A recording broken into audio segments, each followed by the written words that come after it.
L'idée est assez simple. Alors, on va partir de la France. Exactement d'ici. Et le but, c'est d'aller le plus loin possible en direction de l'Est. On peut diviser cette première partie en deux étapes. La première, c'est de traverser toute l'Europe jusqu'à arriver à Istanbul. Et la deuxième, c'est de traverser toute l'Asie jusqu'à arriver à la Malaisie. Et dans tout ça, il faudrait éviter de nous retrouver dans des situations compliquées, donc éviter les pays en guerre et éviter de finir en prison. Une fois arrivé ici, toujours si on y arrive, il y aura un choix à faire qui dépendra à la fois du budget et du timing. Mais qu'est-ce que ça veut dire? Parce qu'on veut éviter de se retrouver en pleine saison de la pluie dans quelques endroits, au pire, au milieu d'un cyclone. Une des options, c'est de continuer vers l'île de Java, Bali et l'Australie pour la traversée du nord au sud. L'autre option, c'est de traverser directement le Pacifique, de traverser une partie des États-Unis et se diriger vers l'Amérique du Sud. Et si vous êtes en train de vous demander, oui, sera un long voyage, mais on passe à la demande suivante.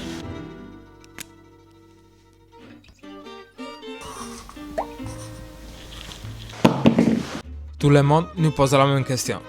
Mais pourquoi un vélo? Mais prends-toi un camping-car ou un van? Non. On veut le faire en vélo et puis... Attends, mais combien ça coûte un camping-car?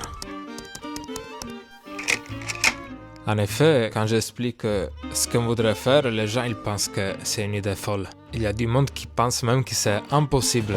Mais nous ne sommes pas les premiers. Il y a beaucoup de gens qui l'ont fait avant nous et beaucoup de gens qui sont en train de le faire en ce moment-là. Et nous, on va essayer de démontrer que c'est possible. Oui, mais alors, pourquoi un vélo? On a envie de faire un voyage lent, donc on n'a pas beaucoup d'options. On peut y aller à pied, mais ça prendrait vraiment beaucoup trop de temps. Sinon, il y a les moyens de transport. Mais on va perdre un peu toutes les choses qu'on recherche de ce voyage. Donc, voilà pourquoi un vélo. Parce qu'on ne veut pas juste partir et rejoindre un endroit. Ce qu'on veut, c'est regarder tous les détails.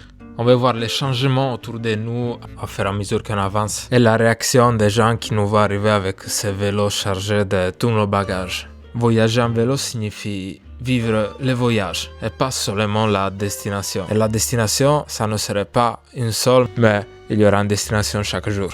Si tu n'as rien compris, mais tu es d'accord avec moi, il y a des avantages et des inconvénients de voyager en vélo, mais on ne les connaît pas encore, donc on verra ça pendant le voyage.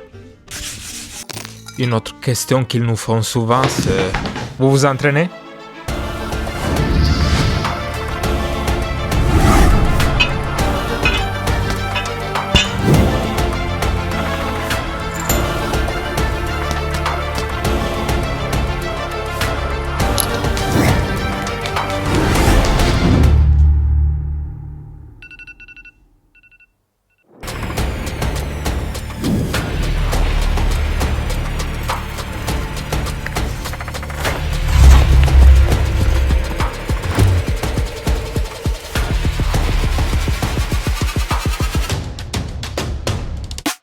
En réalité, non.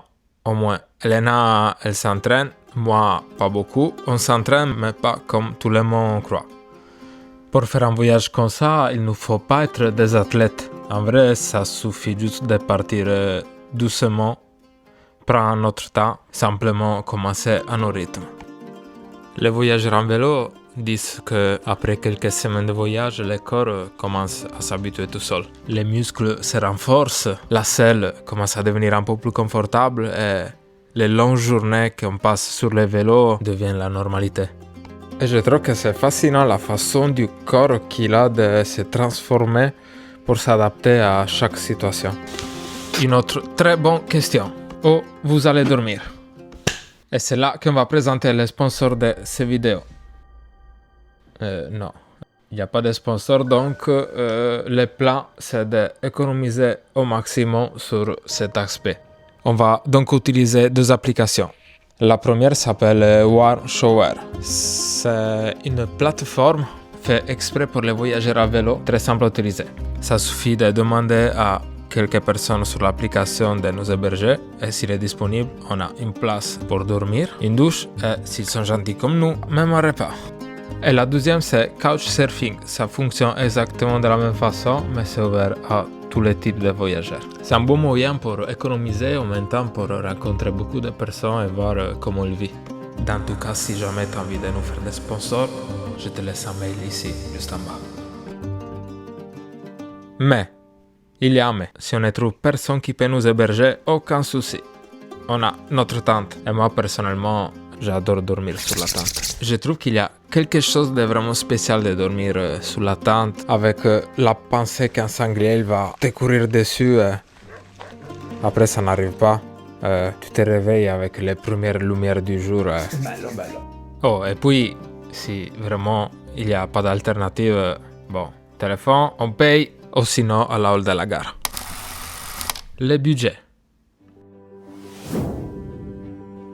Je sais pas si c'est vraiment une vidéo de réponse parce que même cette réponse, je la connais pas. En fait, on a un budget pour partir, mais les plats, c'est toujours les mêmes. Pour l'instant. Économiser le plus possible pour arriver le plus loin possible. Pour les complications, alors, dans un voyage aussi long, je pense qu'il y en aura pas mal. On aura donc des règles simples mais importantes pour essayer de préserver notre santé. Que de l'eau en bouteille ou filtrée, pas de glaçons. Ne pas manger des mets douteux. Si c'est bizarre, il faut mieux éviter. Et pour éviter de ne jamais plus rentrer de ce voyage, on se fait tous les vaccins les plus importants. Pour eux qui n'ont pas confiance dans les vaccins, je vous laisse un clip ici de l'autre jour où j'en ai fait 4, tout ensemble. Tout s'est très bien passé. Le dernier aspect très important, c'est tout le matériel. Nous, on a choisi un matériel vraiment résistant, pas très compliqué à réparer pendant le voyage. Et même si rien va se passer comme on l'a planifié, l'important c'est de savoir toujours s'adapter. Quels seront les sujets des vidéos ici? Alors, évidemment, le centre de tout sera le voyage en vélo.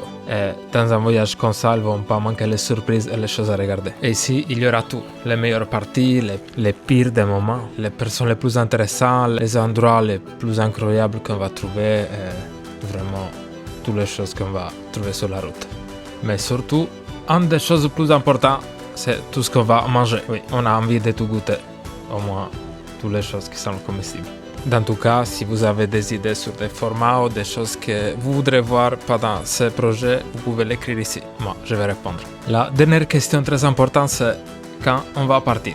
On a choisi la date il y a quelques jours et on va partir en juin. Exactement le 9 juin 2025. N'oubliez pas de nous suivre. On a même choisi le trajet pour les premiers jours.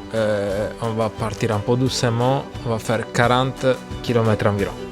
Mais reste encore une question très importante. Le vélo, tout le matériel, toutes les choses que vous allez emmener avec vous pendant ce voyage, vous inquiétez pas, ça sera tout dans les prochaines vidéos et sera tout expliqué dans les détails.